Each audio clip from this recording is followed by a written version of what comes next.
স্নায়ুযুদ্ধের সেই চরম উত্তেজনার দিনগুলোতে বিশ্বজুড়ে যেভাবে যুদ্ধের আতঙ্ক ছড়িয়েছিল, আধুনিক বিশ্ব যেন আবারও সেই একই খাদের কিনারায় এসে দাঁড়িয়েছে। গত সপ্তাহে আনুষ্ঠানিকভাবে মেয়াদ শেষ হয়েছে যুক্তরাষ্ট্র ও রাশিয়ার মধ্যে স্বাক্ষরিত সর্বশেষ পরমাণু নিয়ন্ত্রণ চুক্তি নিউ স্টার্টের।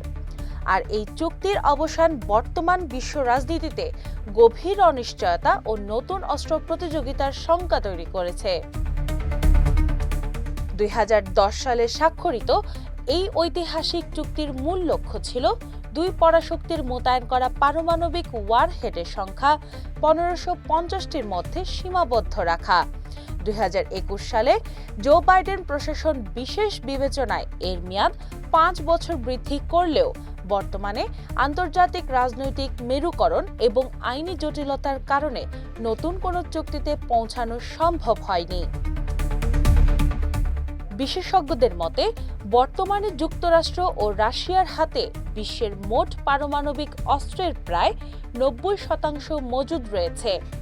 দীর্ঘ সময় ধরে এই বিশাল অস্ত্র ভান্ডার বিভিন্ন চুক্তির মাধ্যমে নিয়ন্ত্রিত থাকলেও এখন কোনো কার্যকর চুক্তি না থাকায় দেশ দুটি তাদের ইচ্ছামতো পারমাণবিক শক্তি বৃদ্ধির পথ খুঁজে পেয়েছে। বিশেষ করে সাবেক মার্কিন প্রেসিডেন্ট ডোনাল্ড ট্রাম্পের বর্তমান অবস্থান এবং রাশিয়ার নতুন করে আলোচনার অনাগ্রহ পরিস্থিতিকে আরও জটিল করে তুলেছে। মস্কো অনানুষ্ঠানিকভাবে চুক্তির সীমাবদ্ধতা মেনে চলার প্রস্তাব দিলেও ওয়াশিংটন তা নাকচ করেছে।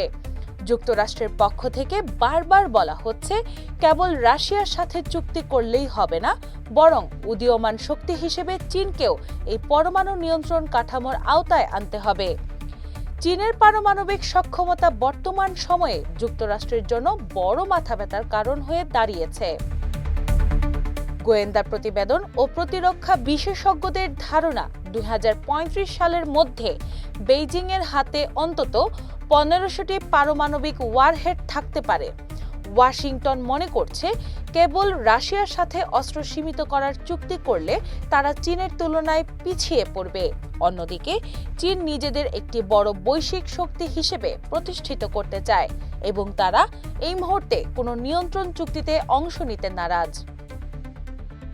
এই পরিস্থিতিতে রাশিয়াও বেইজিংয়ের পক্ষ নিয়ে দাবি করছে, যদি আলোচনা বহুপাক্ষিক করতে হয় তবে ন্যাটোর সদস্য হিসেবে ফ্রান্স এবং যুক্তরাজ্যের পারমাণবিক অস্ত্র ভান্ডারকেও হিসাবের মধ্যে আনতে হবে। ফ্রান্স ও ব্রিটেন অবশ্য নিজেদের পরমাণু কর্মসূচি কোনো চুক্তির অধীনে আনতে সরাসরি অস্বীকৃতি জানিয়েছে। কৌশলগত পারমাণবিক অস্ত্রের পাশাপাশি এখন আলোচনার কেন্দ্রে চলে এসেছে যুদ্ধক্ষেত্রে ব্যবহারযোগ্য ছোট আকারের পারমাণবিক অস্ত্র। রাশিয়ার পক্ষ থেকে বেলারুশে এই ধরনের অস্ত্র মোতায়েন ইউরোপের নিরাপত্তা পরিস্থিতিকে ভয়াবহ ঝুঁকির মুখে ঠেলে দিয়েছে।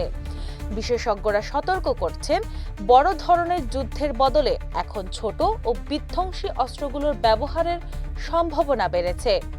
অন্যদিকে পারমাণবিক অস্ত্র ভান্ডার আধুনিকায়ন ও রক্ষণাবেক্ষণ অত্যন্ত ব্যয়বহুল হওয়ায় মস্কো ও ওয়াশিংটন উভয় পক্ষই অর্থনৈতিক চাপে রয়েছে।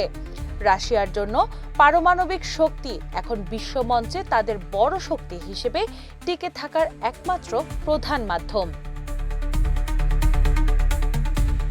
বর্তমান এই অচলাবস্থার ফলে ইউরোপের দেশগুলো চরম নিরাপত্তাহীনতায় ভুগছে।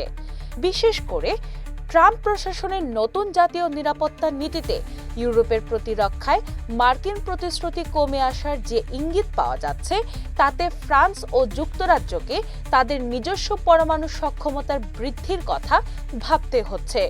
সব মিলিয়ে বিশেষজ্ঞ মহলের ধারণা, যদি পরাশক্তিগুলো শিগগিরই আলোচনার টেবিলে না ফেরে এবং কেবল নিজেদের শ্রেষ্ঠত্ব প্রমাণের লড়াইয়ে লিপ্ত থাকে, তবে বিশ্ব এক অনিয়ন্ত্রিত এবং বিপজ্জনক পারমাণবিক প্রতিযোগিতার যুগে প্রবেশ করবে। ডিনা ইসলাম, বাংলা বাজার পত্রিকা।